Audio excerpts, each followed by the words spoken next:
एक ईमान अफरोज़ वाक़या सुन लें कि सुल्तान सलाहुद्दीन अय्यूबी रहमतुल्लाह अलैह का बेटा किसी ऐसी बीमारी में मुब्तला हुआ कि शहर के तमाम जो मुआलिज थे उन्होंने ये तयन किया अगर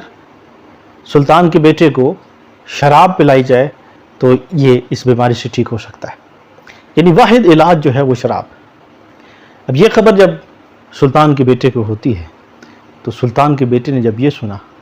कि ऐसा इलाज मुमकिन है, हालांकि फ़ुक़हा कराम ने, आइम्मा मुज्तहिदीन ने, इमाम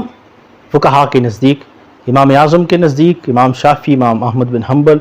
और इमाम मालिक के नज़दीक कि अगर ऐसा इलाज है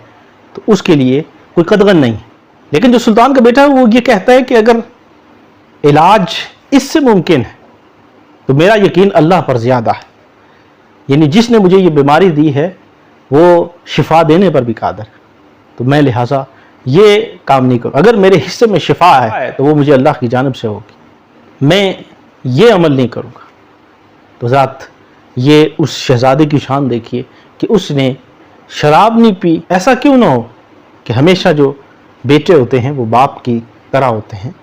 तो जिस तरह बाप होता है उसी तरह बेटे होते हैं। लेकिन आजकल के ज़माने में देखिए, अगर बाप नमाज नहीं पढ़ता है तो बेटे भी नमाज नहीं पढ़ेंगे, अगर बाप नेकियां नहीं करता है तो बेटे भी नेकियां नहीं करेंगे। तो इसलिए हमें इस बात पर सोचना होगा कि जिस तरह हमारे अकाबिरीन ने अपनी औलादों की तरबियत की है, इस तरह हमें भी अपनी औलादों की तरबियत करनी हो।